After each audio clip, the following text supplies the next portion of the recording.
Now details. First, former Finance Minister Ken Ofori-Atta is possibly spending the next few days in the former Virginia jail, Pemusan Creek Regional Jail, repurposed into a detention center to house immigration detainees under the United States Immigration and Customs Enforcement, ICE. He's being held over the status of his stay in the country.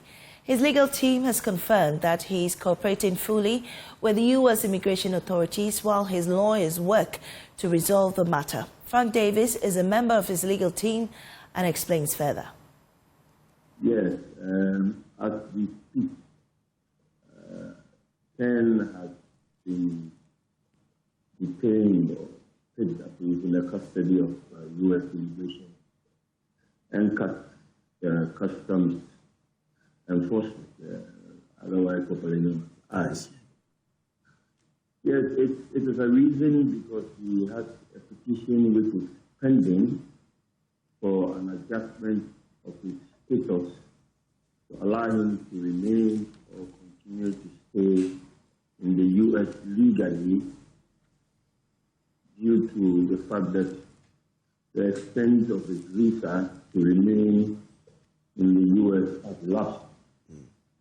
So, of course, if you are very competent with the U.S. immigration laws, these matters regarding an adjustment of status is commonly resulting in the U.S. So the petition has been pending and awaiting the resolution of the petition. That's what I have detained for that matter to be resolved and expeditiously dealt. So it is not a strange phenomenon. So he is presently in the custody of the IT. So this is not a reaction to the extradition request by Ghana? Oh, definitely not. Definitely not. It is not. You have to appreciate the essential difference between extradition proceedings and a petition for adjustment of status.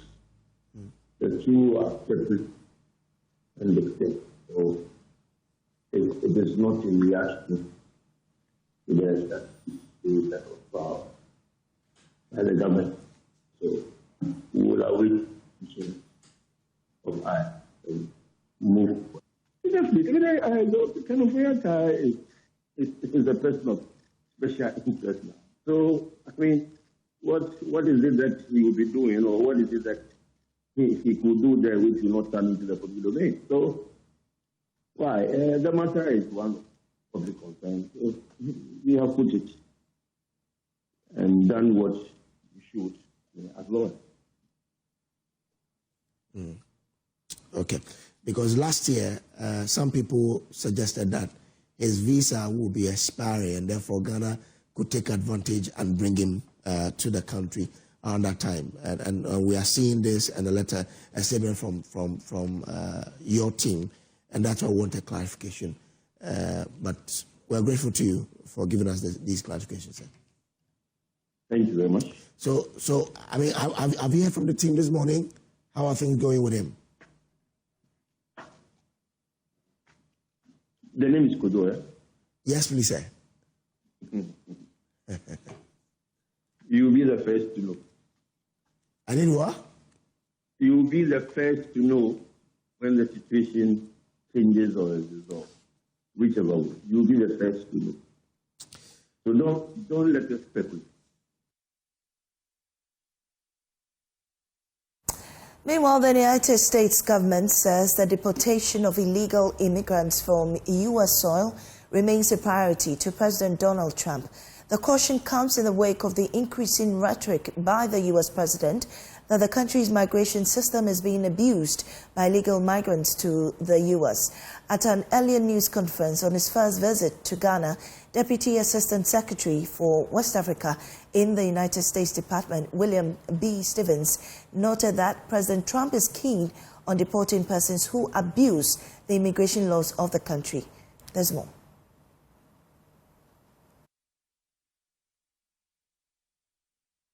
Overview of the administration's approach on this issue set for migration.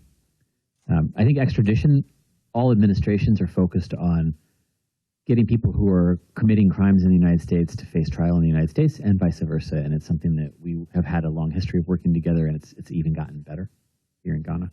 But broadly, when you say deportations, that's talking about people from Ghana who have been in America who are now being sent back to Ghana.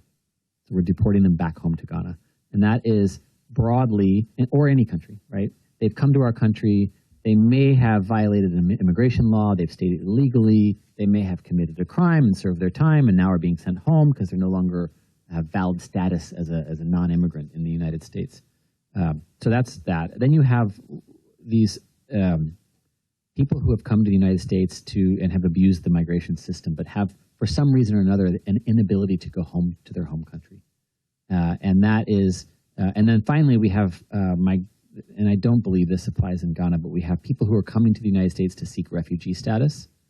And essentially, we're asking for some countries around the world to say, well, we know that the United States doesn't have room at the moment for these refugees. Would you be willing to go to?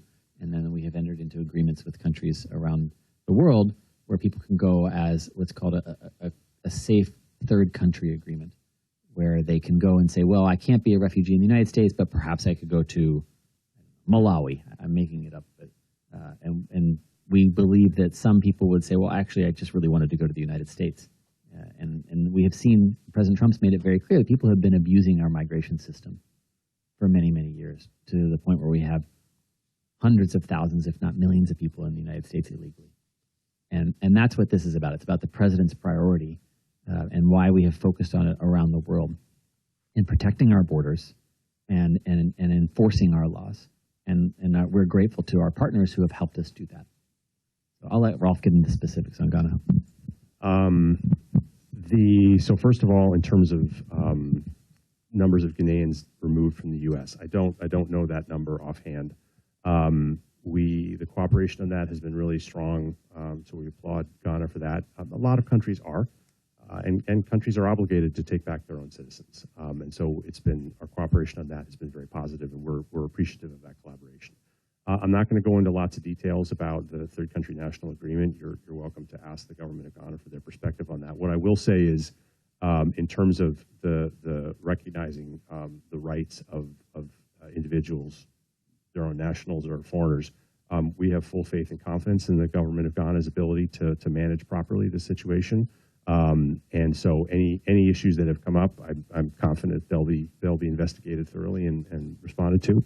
And so we've been proud to work with them on that and appreciate their collaboration. As Will said, President Trump has very, very strong feelings about this, was elected in a significant part because of his approach on illegal immigration. And so we always we appreciate the opportunity to work with our partners on these tricky issues. On the extraditions question, we are always open to receiving extradition requests. That is absolutely a firm part of any good bilateral relationship. It's certainly ours. The process of evaluating the extradition request is on the American side is very well established, and it is not generally very quick. And so we receive a request. It goes through the various mechanisms that we have to undertake, but the door is always open for those requests. There's no individual case that can be prejudged because U.S. judges make decisions on this, and they are, of course, a separate branch of government. So they have the ability to approve or disapprove a request, but we're always open to that kind of collaboration.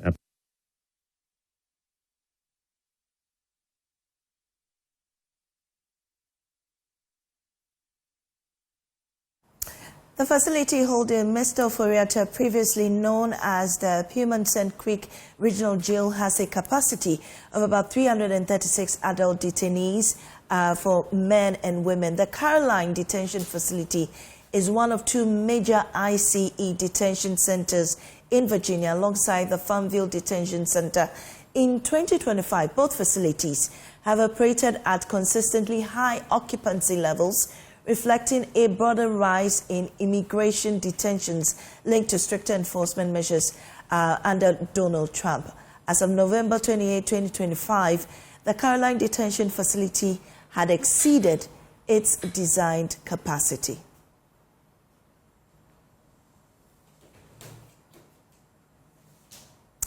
Now, former Deputy Finance Minister Kwaku Kwarteng has been commenting on the issue. He spoke earlier on the AM show. That somehow he's had some issues with the U.S. immigration. I don't know the details, and I can only hope that whatever it is, they resolve the issues so he can come back home. Okay, but generally, I mean, from the time that the OSP has been pursuing him and all of that, the Attorney General and all, in terms of corruption and corruption-related conversations around him, I mean, you worked closely with him. Most of the allegations, are they true? Well, I wouldn't know.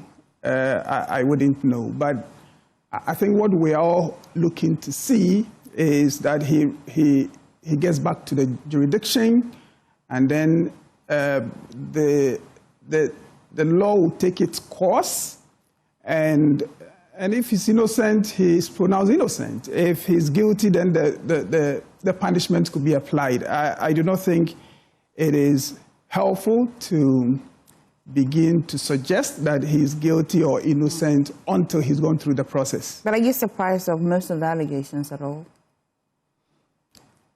You know how you these are allegations that were made even when we were in government, but that is not to suggest that those allegations are true. And for us, we just are looking to see how the law takes its course and what verdict we get eventually. Okay, let's start with the Mahama administration. It's been a year already. How would you assess it?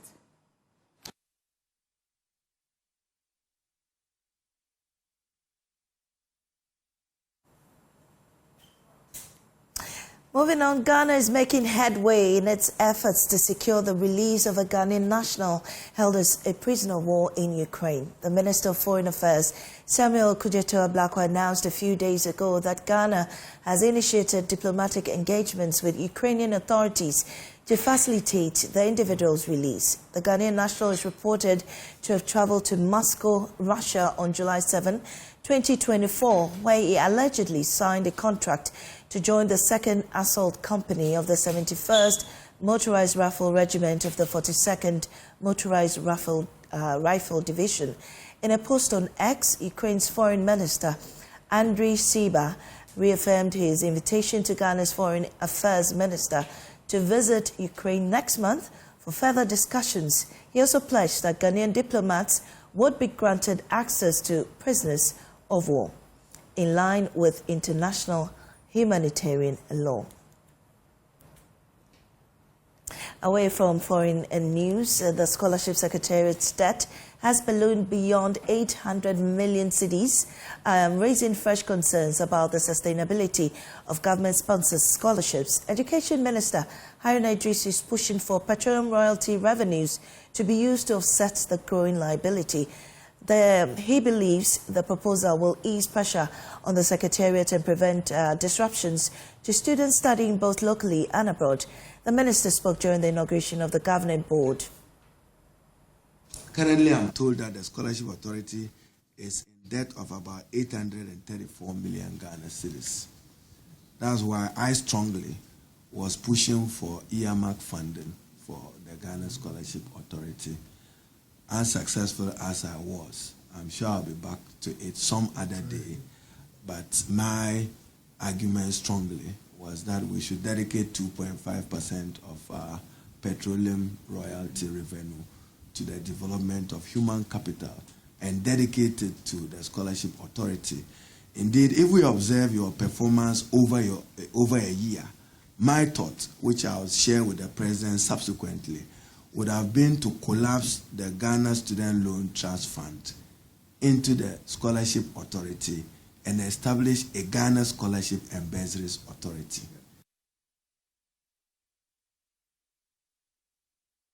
Well, Chairman of the Governing Board of the Secretariat, Samuel Gariba, says adequate funding of the authority is crucial in ensuring the smooth and efficient administration of scholarships to deserving beneficiaries. A scholarship scheme is absolutely no use if you cannot fund the scholarships you award.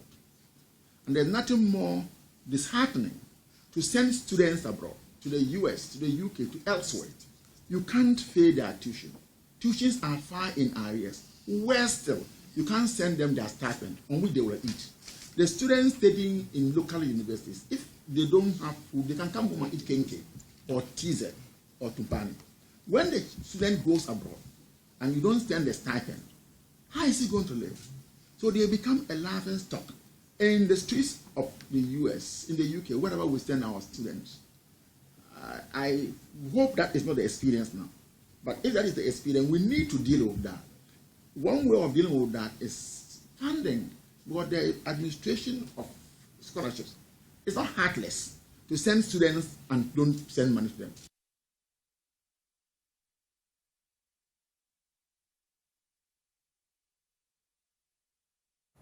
Still on education, Prosper Techi has been elected the new president of the Ghana National Association of Teachers, defeating incumbent leader Reverend Isaac Owusu in a keenly contested national election in Accra. Mr. Techi secured 436 votes, representing 61.75% of the total valid votes cast, while Reverend Owusu polled 266 votes, amounting to 37.78%. A third contender, Charles Mponsa, garnered just 2 votes, representing 0.28%.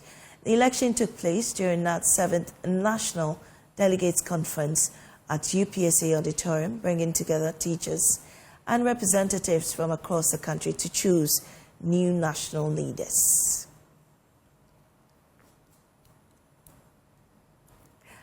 On Akraman Ashalaja's Amasaman route, drivers like Stephen Kumi wake up every day chasing a simple dream to earn an honest living. Instead, they are forced to battle deep potholes and frequent breakdowns. Kumi's work and pay vehicle is slowly falling apart, and he is not alone. Drivers and residents who ply this route say the poor road network is turning daily travel into a nightmare. In the first episode of our feature series, Roads of Peril, my colleague Ken Ofori focuses on the poor road network in some communities in the Amasaman constituency.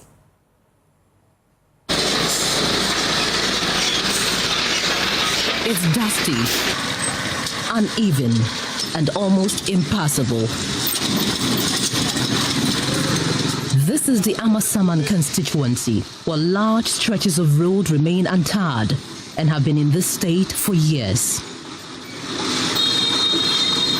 I meet Stephen Kumi, a driver who has plied this route for a decade, and he says every trip is a painful experience.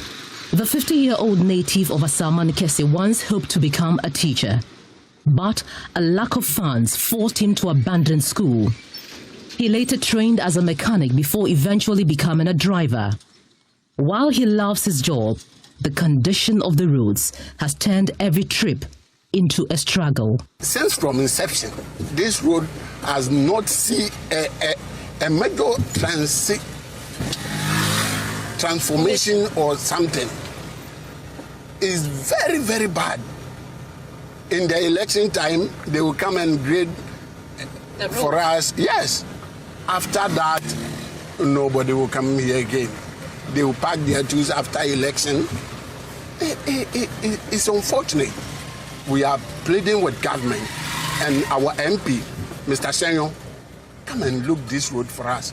From Amasaman to Obom, Amasaman has so many villages. So many villages. This place Kumi is not alone. Drivers here share similar experiences. The human cancer, be a local secretary. Now, a quan where you're born, you demonstrations, demo, yabre. It has here. You see, no, I say, because say, you can pick them on Maba. Madada, na yedio mochi. If I am working. See the quan I say, she come for me, I say, I say, Ampo, I say, I say, is it me be for my car go talk. Personal. It has here. The quan to be frank, a quan I say, cast a bill as a shop. Who call a new crowd once a can be so. I say, it's a quan so. We drive through Amasaman 3 Junction, Ashalaja, Ayikai Doblo, Akraman, and Doblo Gono. The vehicle wobbles constantly as we ply the uneven terrain. It takes a great deal of patience and skill to maneuver through this corridor. Vehicle breakdowns are a common sight in these communities. Drivers say more than a dozen break down every week. Melodufre Amasamai to Akraman. Mr. Shah said in Deka in Nam Quains, 1 week from Menya. In fact, Manu who crossed him in Nam Quinoso. Madame Sonny Hunam in Rayamea. Nanserian Mabitra Quans, and Mabitras in Ucrano. Still none in Sinas out on Gasasen. In Sugas out of Cradi Cradi Crane and Yakra. Naman you attack Quinos, none will be dear cry, can't be crying, Jabos and Shell, Jabos and Mamma, Jabos and Crassay. In fact, where the Ebesre in Penifona, Umuya, no Mama Boyana, Quano Muya Quanomai. Ye ban school for Muko complaining Crassay. Quining your Ombe Faka, Ombe Bombe Cofino, no Hunamunia Omuya, Ombeko, Base Damiano, na Omabre. Former Assembly member for Ukushi-Biade, Daniel Kwabna Ampon, says all efforts to draw attention to the deplorable state of the roads during his tenure failed to yield any results. I've done most of the demonstrations in this place, call people, goes to major institutions to make sure this road will be constructed, but yet still I think they don't care, they don't mind. But I hope the government has changed, so we're really championing that the government will look back. With sections of the Amasaman portion of the Accra-Kumasi Highway still incomplete, heavy-duty trucks diverting through the communities have worsened the situation. I Doblo Gono. Na Doblo Gono no ye kwan we me ba kwan we so 2004. Na ente kwan ente sei. Ba beduru ba bi e kwan no ye hwe kwan se de kwan se tie a. Ananti ho aka ho asem a omufie. Titem bia every present day ye ko shop se me nu ka se kura na a omu ye me interview me nu ka se. Be fe shop na be. Makwa boso kan aba beduru ha. Akose almost 3000 me nsem. Enso stay na de be chi no me san ko shop bio. Tem bia ko fe lie is san ho a. Inipa ko hu ntokwa a ore kura be ho. Adenti. Like drivers, traders are also feeling the brunt of the poor road conditions. Ifwa Santoa, a petty trader, explains that accessing reliable transport for her goods is a constant struggle.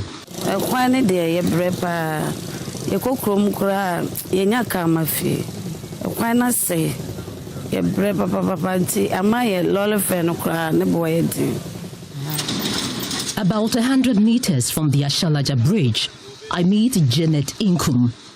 On her own initiative, she fills deep potholes with sand, offering a temporary relief to drivers, commuters, and residents who use the stretch every day.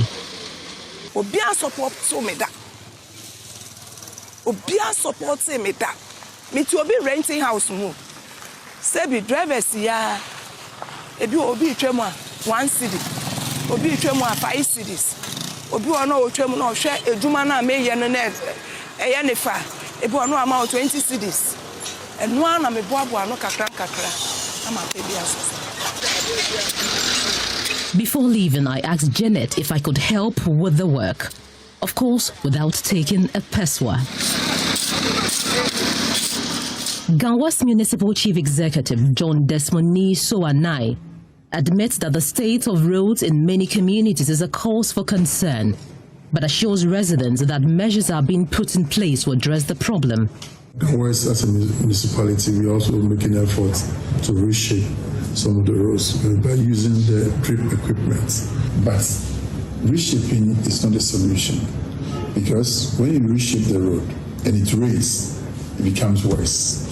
And the more you reshape, it means that you are taking off the surface soil and it's going down. And when you reshape, it makes it easier for the surface to be eroded. But for the networks that we've talked about, the road network we talk about, if these roads are considered, because these are major roads, and this connects to other municipalities. So therefore, it makes Accra central and easily commutable. It means that we are diverting traffic if you want to go to Kumasi.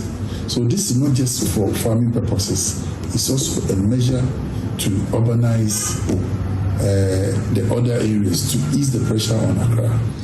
Back in the communities, drivers like Stephen Kumi say their request is simple.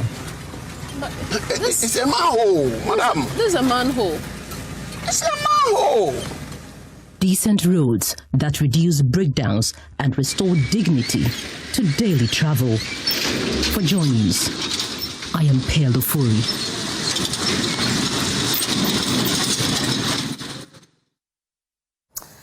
Well, Roads of Peril airs today and every Thursday on Joy FM, Joy News channel, and you can also watch all the episodes on our social media platforms.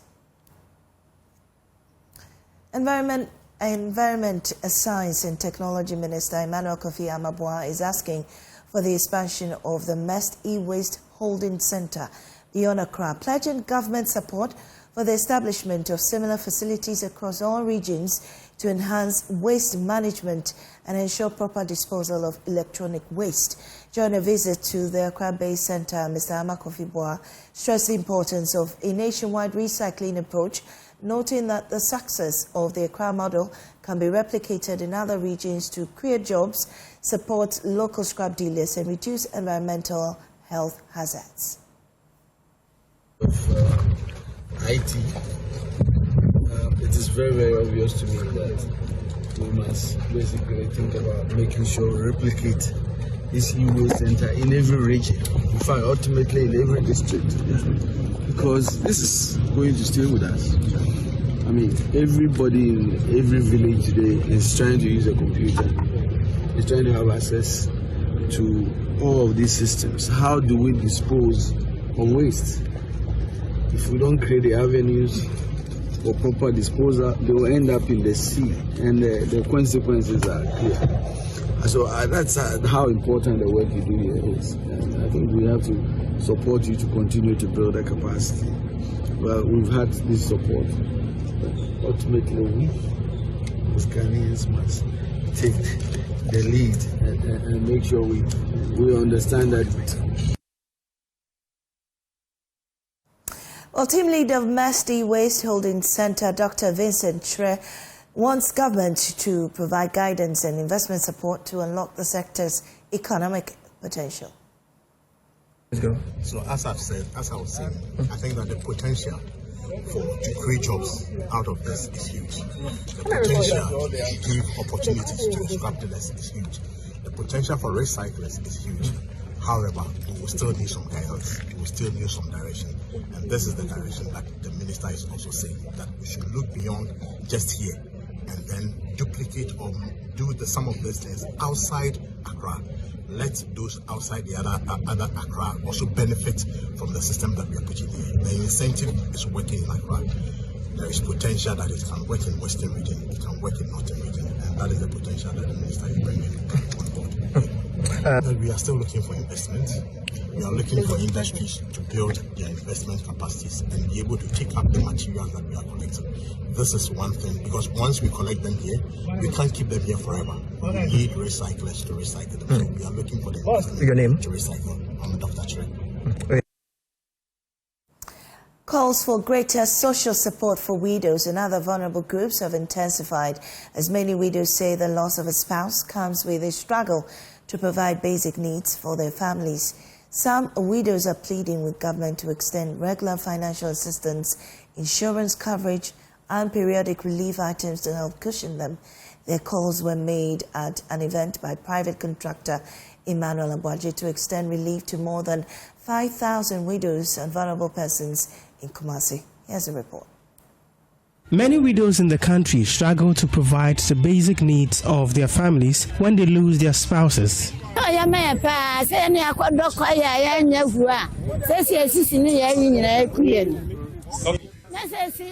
After death of spouse, old people like us could be getting at least some relief in form of consumables.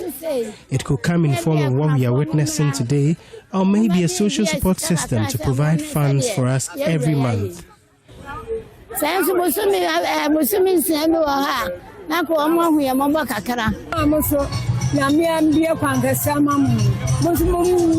We need attention. Life is hard after death of our spouses.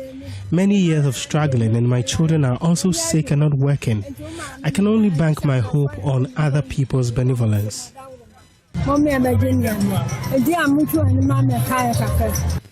With smiles, about 5,000 widows and other vulnerable people received relief items as part of efforts to ease their burden during the festive season and the beginning of the year. Each beneficiary received a parcel containing a piece of cloth, a 5-kilogram bag of rice, cooking oil, tomato paste, and sardines. Kumasi-based private contractor Emmanuel Abuaje, popularly known as Abuaje Contractor, who championed the humanitarian exercise, indicated it's an annual initiative to give back to society. He says the intervention, which is in the 5th year, will support people facing economic hardships.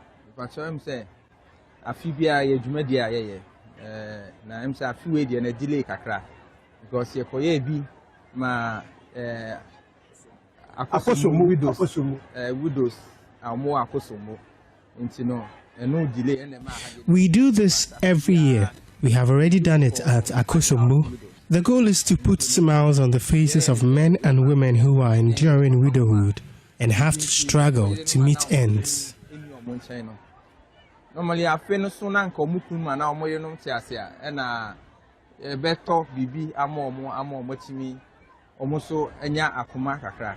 but and I'm bibin to Omuniwa, Yansu de Cacraben say, Baby Palmani. The initiative, which expands beyond Kumasi, supported about 1,000 beneficiaries in the Akosombo area in the eastern region in 2025. Commenting on the large turnout and enthusiasm among beneficiaries, Mr. Abuaje said it was clear indication of the level of need within society and a call for collective responsibility. The widows commended him for the gesture.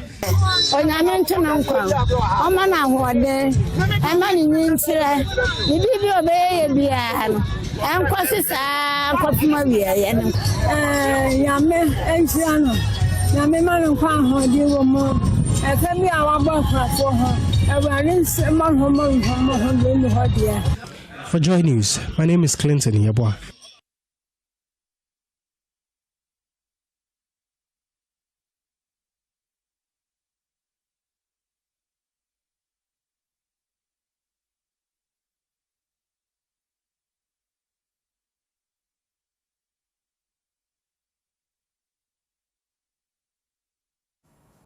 A group of professionals known as the Bialsis Kutaba Social Club has organized a medical outreach in the Chiok community of Wiaga in the Bosa North District of the Upper East region.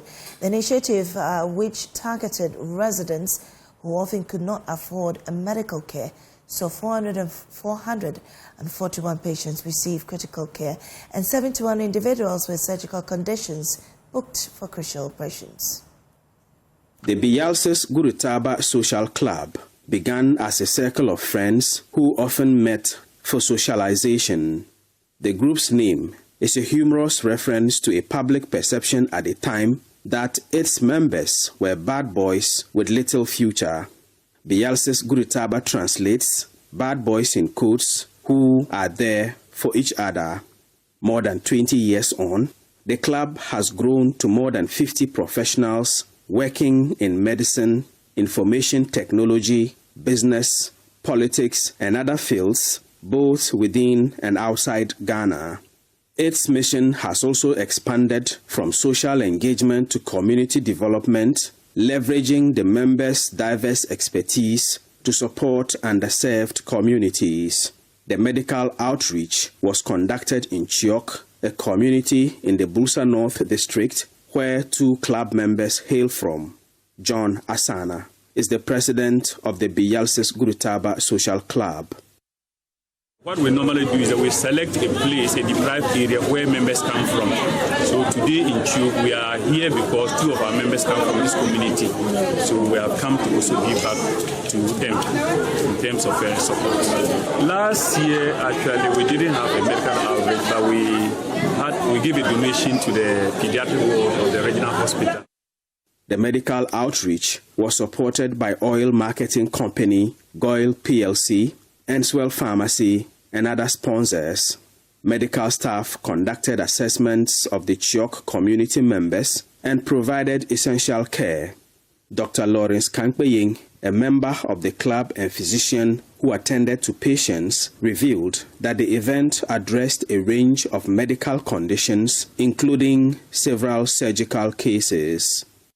There were a number of medical conditions that we encountered, including some surgical conditions such as inguinal hernias, umbilical hernias, and then goiters, lumps and bumps, lipomas, dermoids, sebaceous cysts, and then some swellings along the spine. We operated on some today, and the rest we operated on in January 2026.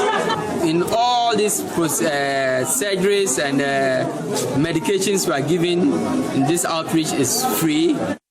Community members expressed appreciation to the Biyalsis Gurutaba Social Club for the medical services. The exercise group, well, it's helping us. Some of us we are there with our money to go to hospital. So this thing helps us to get medication. So it's good, it's very good. I've never seen such a gesture in my life before. From consultation to surgery, it's free. What can we say to Biyalsis Gurutaba Social Club? All what we can say is thank you very much for the help. Reporting for Joy News, Albert Sori, Chiok, Bulsa North District.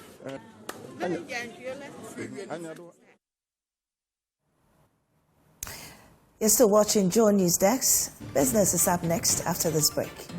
Thank you so much for staying with us, and it's time for business. I am Michelle Ojekum.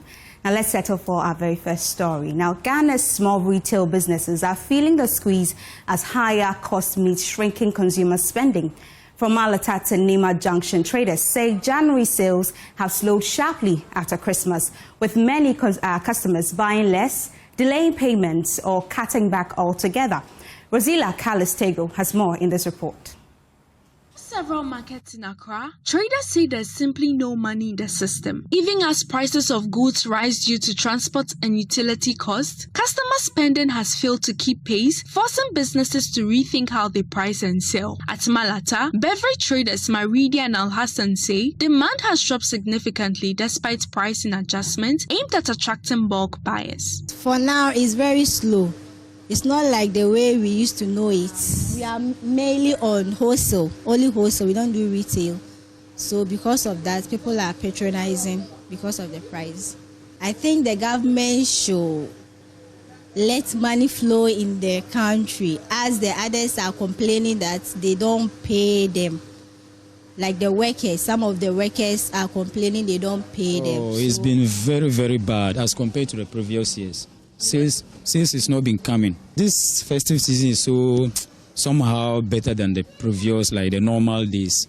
But we think maybe it's the economic, like there's no money. People are complaining that there's no money in the system. Really? It's the same prices we used to sell, but the petrol keep declining.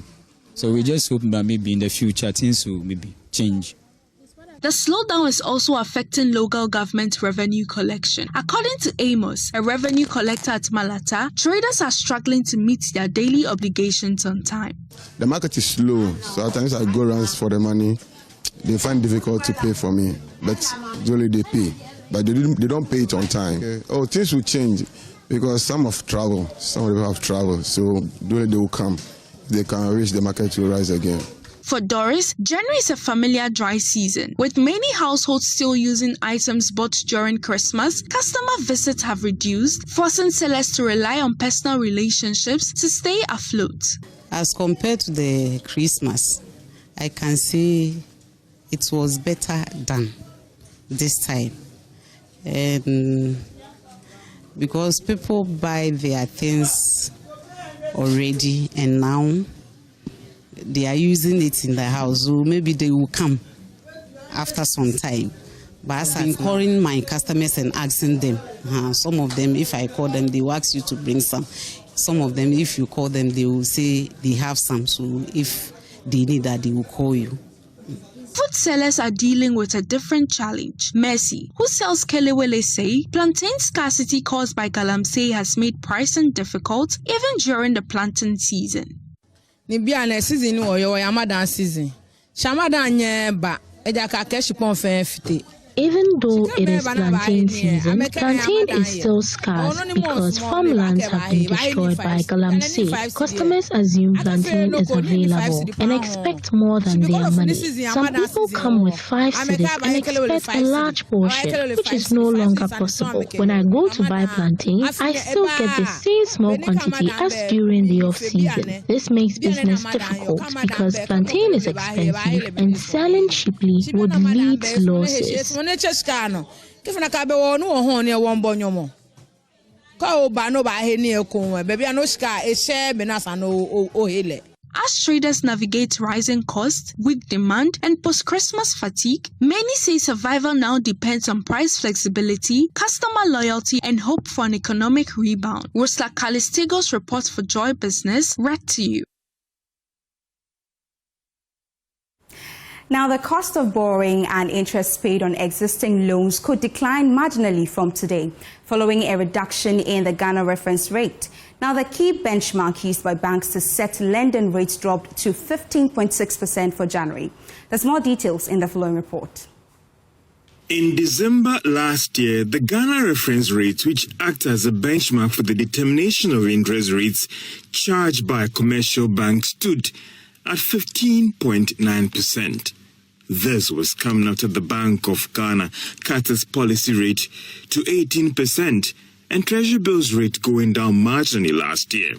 However, for this month of January 2026, the Ghana reference rate has been reduced by just under 1% to this new level of 15.6%. The development should go a long way to impact on fresh loans that will be secured by businesses and individuals for this month, as commercial banks are expected to adjust their interest rates due to the changes in the Ghana reference rate. It could also affect persons that negotiated their loans with their banks at variable rates. This should mean that the cost of servicing that loan could also go down.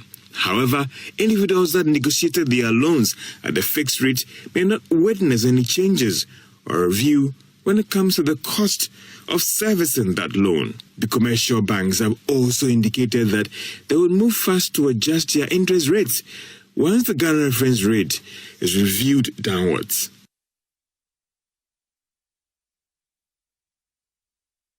And that'll be all for business right here on JoyNews Desk. There's small business news when you log on to myjoyonline.com. I am Michelle Ejikum. Amesi. Thank you, Michelle. We'll be back after this break. Come back to JoyNews Desk. Now, before we go, former Minister for Gender, Children and Social Protection, Dakwa Newman, is charging district assemblies to insist designs for structures are disability-friendly before issuing building permits. She made the call during her annual celebration with persons with disabilities at the Ghana Society for the Socially Disadvantaged. According to her, enforcing these laws is mandatory and crucial to ensuring the full integration of persons with disabilities into society. Mavis Kabukwo and Nancy Kumsin report. Former Minister for Gender, Dakwa Newman, graced the Ghana Society for Socially Disadvantaged for her annual meetup with persons with disabilities. To spend time with them. But as I spent time with them, I realized they like to dance a lot. So it became more of a party where we can all dance, we all eat. Which she said that most of the persons at the institution were fit enough to be in normal schools with little assistance and called for integration rather than isolation. But the question is, they need some assistance. Who is going to provide it? There has to be ways that the government can also come in to ensure that even in classes, there are shadow teachers that can support those who need some extra help. There's no need why there should be a home just for persons with disability, especially when they can thrive in a normal society. When it comes to the laws exist. People building, they know they are supposed to make their buildings accessible to persons with disability. But unfortunately, a lot of these buildings that are being built, even as of 2026, do not have bathrooms that are persons with disability friendly, or they do not have ramps that create an entry for persons with disability. Somebody in a wheelchair cannot climb a flight of stairs. We all know this. And so these are basics that we have to do to make persons with disability feel more like they're part of the society. The municipals, as they inspect these buildings and they provide them permits and they give them clearance, they need to ensure that the right thing has been done. During the former minister's donation, she recognized the best students in various departments. The administrator of the institution also spoke about their skills development initiative. Socially disadvantaged, you never go in vain or you never be useless, because we do monitoring, we do the social workers here, we do follow up. We make sure those people who comes here and learn the train very well, they are the churches that they belong to, they establish them. And then we also see to it that what they've learned here is being used of a good use, or is of beneficiary to them. The overall best student in the fashion department, Victoria Mate, also shared how the institution changed her perception about her disability and gave her hope that disability isn't inability. Because of my condition and my situation, some don't see this disability as soon as they see you as a disabled person, what comes to their mind is that you have no use, you are useless. But with this help and the school, we are getting a whole lot.